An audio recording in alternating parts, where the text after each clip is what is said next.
Hey everyone, I'm Tom and welcome to the channel. Today we're going to be wrapping up the month of January, and January was just a wild month for me in general. I had some travel plans that did not go according to the plan here towards the end of the month, but that's not really what's important. I'll probably talk about that a little bit later, but what is important is talking about what I read. So let's go ahead and start off with what is going to end up being my book of the month, I think, and the final book in one of my favorite trilogies, one of my favorite series I have read, and that is Empire of the Vampire by Jay Kristoff. Like I said, this is the final book in that trilogy, and I think this is going to be a very controversial book for one reason. There is one of the biggest plot twists that I think anybody that I have ever read. I will say I can't. This is a difficulty talking about the final book in a trilogy. I don't want to say anything that's going to lead you thinking one thing or another, or spoil anything in the slightest. But what I will say is this plot twist changes how you look at the entire series. It looks how you change it, everything about this individual book. But I think it still keeps the core of the series intact, which I think is really what ends up being the most important thing for me in the end. I think there are some clues that, especially in retrospect, that you can look back and see, maybe not exactly where it was going, but you know something. But that is going to be very like individually different. So my friends over at It's Lit Book Reviews, I talked to them a decent amount about this book, and I think that they are significantly more negative on this now after the fact because of this plot twist that happens with, I don't know, 10, 15 pages left in this book. I listened to it on audio, and so I don't know exactly, but there was like no time left in this book, and this massive plot twist happens. I mean, like I said, reshifts and refocuses everything that you have thought about this series up until that point.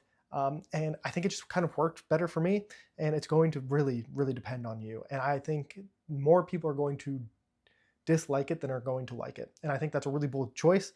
Maybe the boldest choice I have seen by an author in a really long time. And I kind of applaud it for that. I wish I could say more, but with it just being so deep into a series, such a popular series, I really don't want to spoil anything. Just know that this book, even without this plot twist, was probably going to be my least favorite of the three. And then the plot twist definitely cemented that it was going to be my least favorite of three.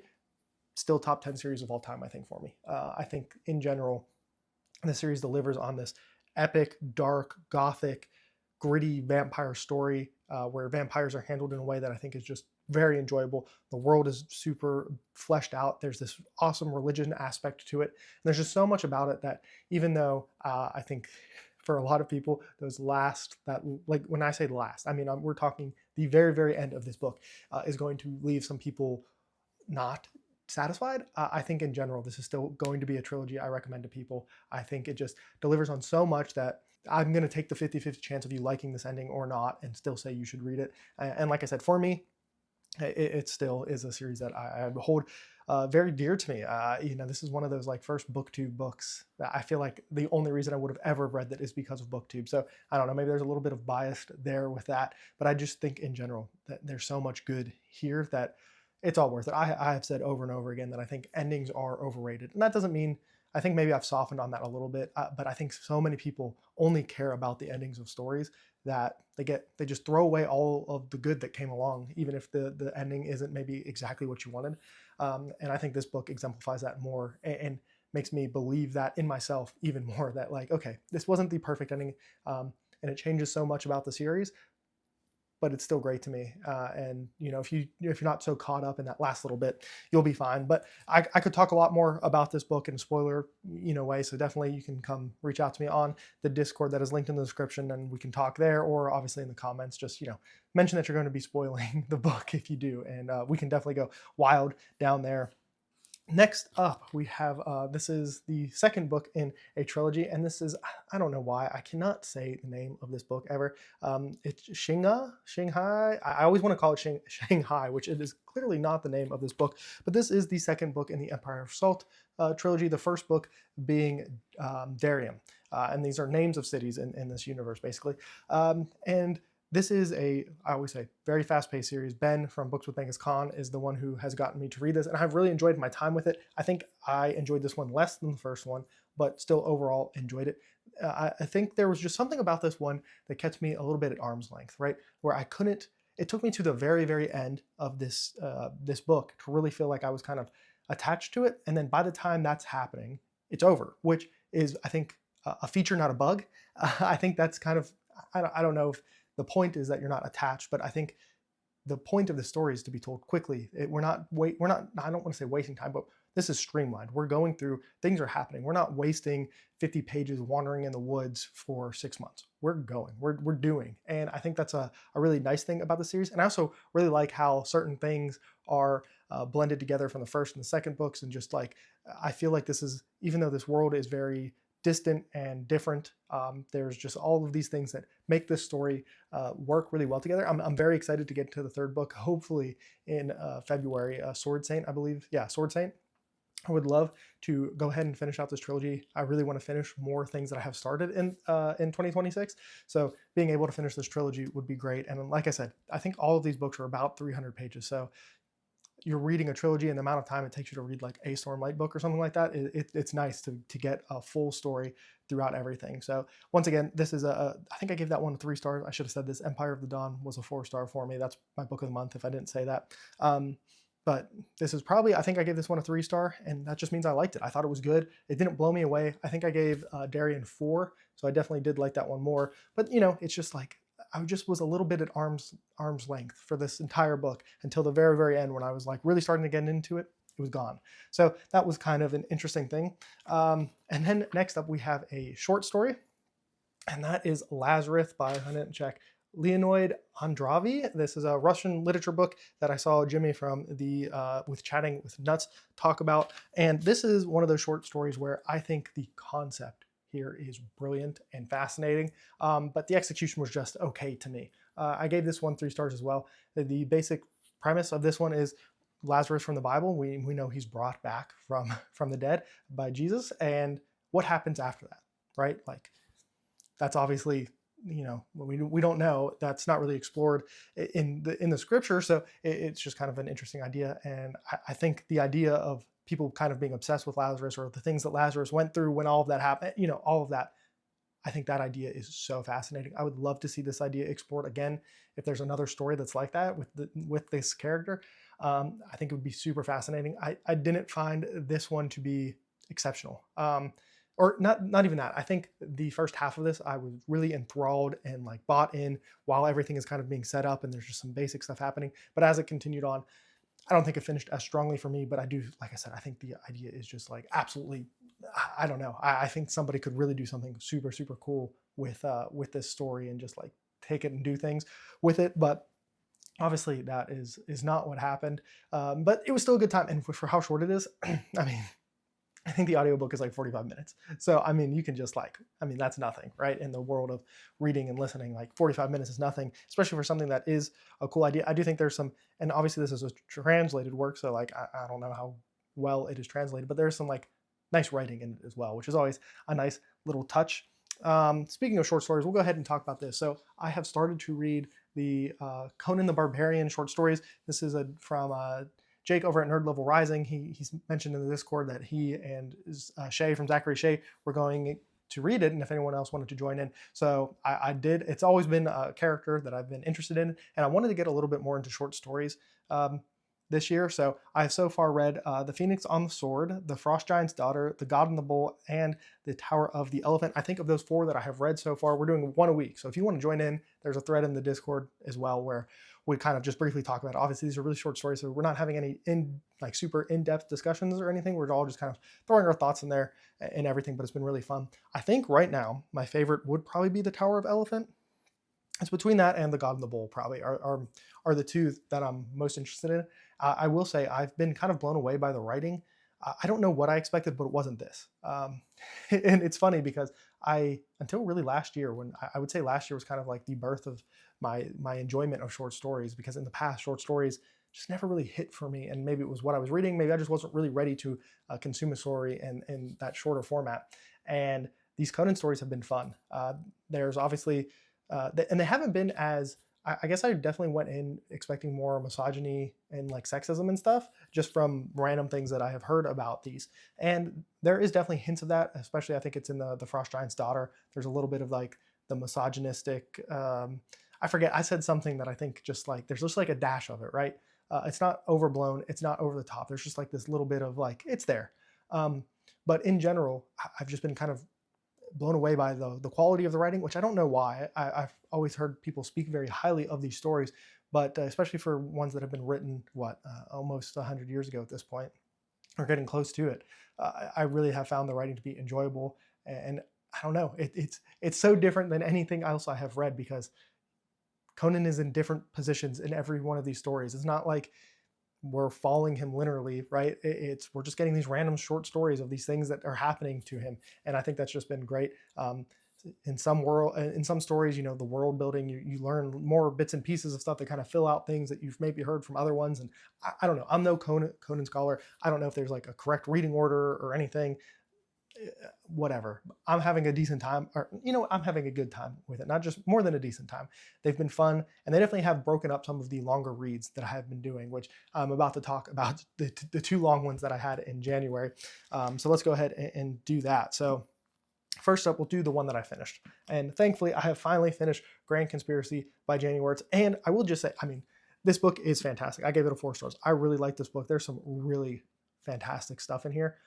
Unfortunately, this is the first time I have read a Wars of Light and Shadow book where the one I just read is not my favorite. So the streak is finally over, which is just, this is book, 5? I think, yeah. But it's crazy to think that this is book 5. And it's the first time that the new book isn't my favorite in the series. I don't know exactly where I would rank it. Probably above Ships of Merior, Curse of the Mist Wraith, but below Warhost of Vastmark and Fugitive Prince. So probably right in there. But this is fantastic. The writing in here is beautiful. And there's something magical about this series where Janie will start to introduce you into something, or a little hint will be mentioned about something in the previous book. And then in the book after that, maybe it's more than a hint, things actually kind of start to happen. And then for example, in this book, stuff really comes to fruition because of the things that have been laid out and set up in earlier books. And just looking at the cover of the next book, which is this one right here, Peril's Gate, I just know, because of things that were set up loosely in this book and what this is going to symbolize for the series, I'm just so excited to get into this and see the building blocks that have been set up here, where they're going to pay off here and in future books, and what the next couple things are going to be implemented. This world is just so extremely deep and complex that the world building that Jenny is having to do here in the layered way she's doing it is the only way I think she could have done it, and it not just been way too much for anybody to get at once, right? If you go back to the very first book in the series, there's all kinds of building blocks and things laid out, and those are built upon, and then more are laid out in the second book, and you start to slowly learn more and more about this magic, how the magic works, where people come from, just all of these things. And as I talk about it, maybe it's even better than I thought, but it was fantastic. There's some really heartbreaking and touching things that happen in here, and just plot twists that I didn't see coming, and just so much. Everything about the series has been fantastic since I started reading it, and I'm super excited to move on to the next one. And just really, I've kind of decided that I'm okay with reading less this year if I get really far into the series / finish it. I think, I'm in a read along with it. I think we should finish it this year if everything goes to plan. And I've decided that I'm okay with reading less, because these do take me longer to read.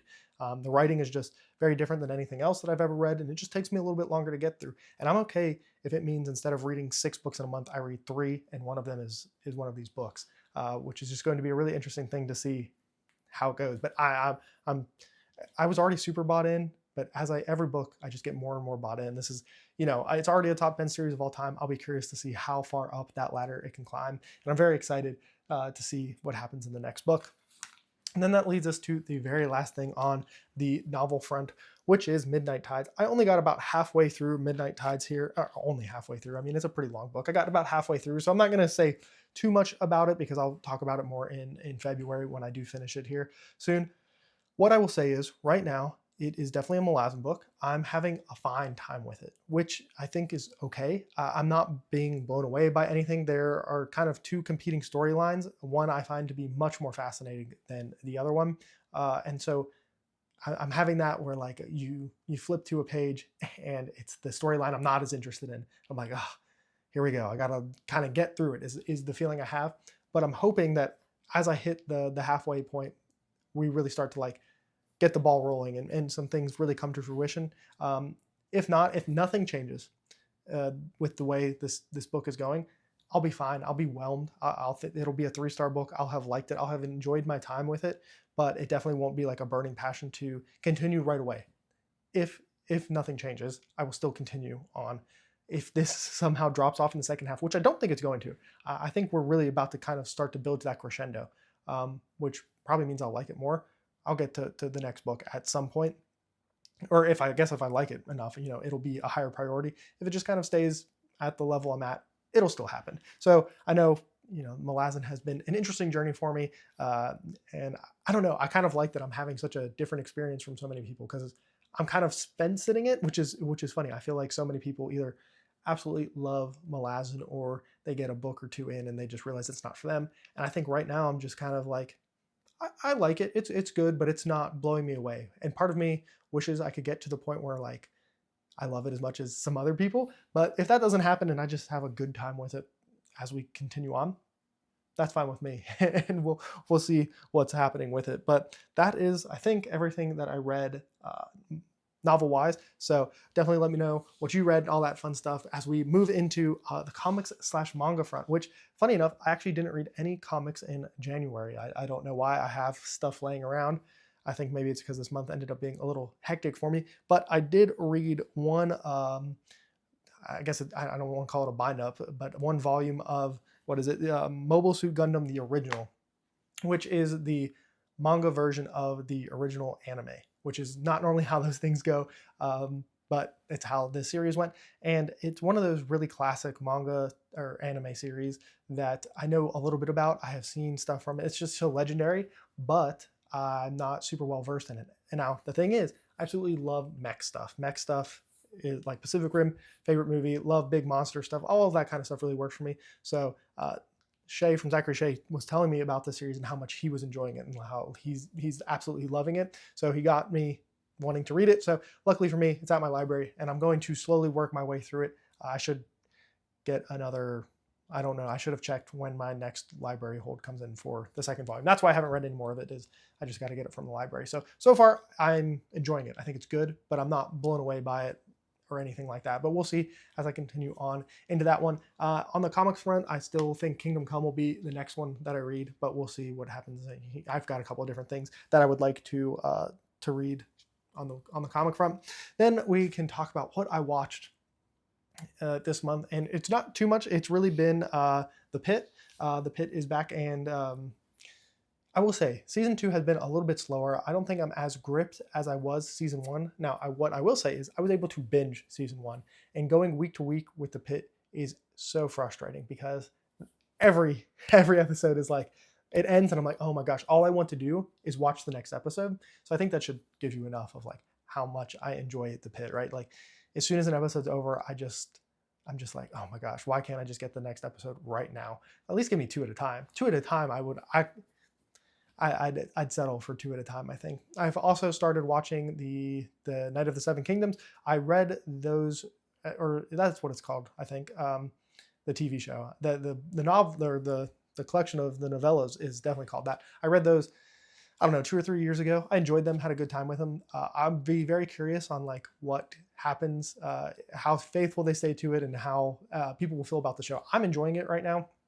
It's obviously a very different kind of A Song of Ice and Fire story compared to some of the other stuff. So I don't know. I'm having a good time with it. I'm looking forward to seeing what they do and everything. I think it is going to find a specific niche and really fill it well. And I think one thing they did really well is they, in the very first episode, started it off completely differently than any of the other shows.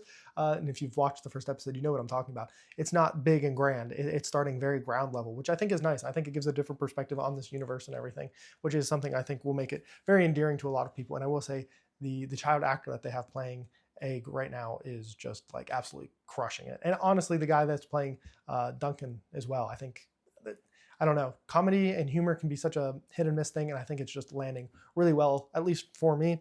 The only other things I'm watching, and hasn't been a whole lot, but I'm watching a little bit of My Hero Academia. I have read all of the manga, but it's one of those shows where I think with the animation and the music and stuff, it's worth going and watching, even if you've finished it. So I don't even know what season I'm watching. It's 5 or 6 is what I'm watching. I just kind of hopped back into a random spot because, like I said, I read it, so I know what happens, but I just kind of want to see how they displayed it in the anime versus the manga. And then I'm also watching, this is one from my childhood that I have like really random memories of watching.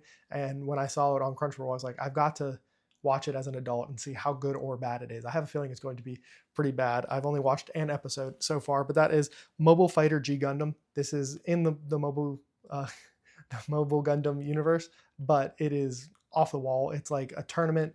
It's just a bunch of mechs battling each other, which is, like I said, is something that I like, but we're going to see what happens as we make our way through it. And then just some other random stuff. I was in a live chat over on Preacher Reed's channel for a little bit. I don't know if I was there for an hour or so, but it was for his 1-year anniversary of BookTube. There was a bunch of people on it, so you probably saw it mentioned on a couple different channels if you're here on the BookTube sphere. It was a good time. Always great to hang out with him. Also, I've mentioned them already in the chat. It's Lit Book Reviews. We did another Wheel of Time chat. Those are just absolutely fantastic. Getting to go through my favorite fantasy series of all time with them and just like seeing what they think about stuff and just like, I don't know. Anytime I get to talk about Wheel of Time, it's a great time. It's been awesome. Just very randomly, if you are in the Discord, you'll have seen some of this stuff, but I have recently, and this is something I've always kind of wanted to do, but very recently I have gotten into taking photographs of deep space objects. Specifically, I've also taken a few of the moon. I'll throw those up right now, but you know, getting some pictures of the Wolf supermoon, the Andromeda Galaxy, and a couple other things. It's been a lot of fun. It's, like I said, it's something I've always wanted to get into. So now I have a telescope camera combination that I can do that with. So obviously a lot of it is weather and surrounding ability. If it's cloudy, obviously you can't do it. If it's too bright, it doesn't work because I'm already in a very highly light polluted area. So like if I try to do stuff during a full moon and that, it just doesn't come out very well. So limited windows, I'm going to keep doing that. And if you are at all interested in that, you can definitely see in the Discord where I post some of that.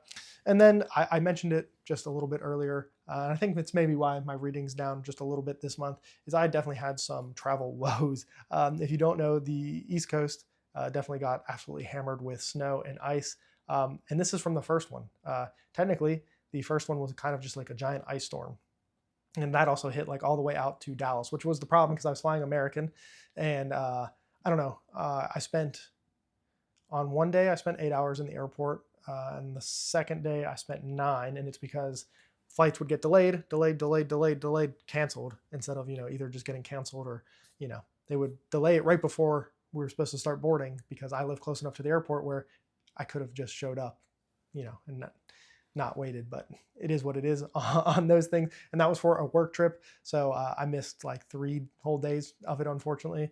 But yeah, and then as soon as I got home, we've got the most snow where I live that we have probably gotten since 2014, easily. So it's been a lot of fun, because I love this cold and the snow and everything, but also it's been a lot of bad weather and not going places and just all kinds of just travel stuff. And so I'm definitely curious on if this is going to affect me going into February on reading. I feel like it is. I feel like my TBR is already shot, because I don't feel like any of that is going to happen the way I want it to at this point. But that has been the month of January for me.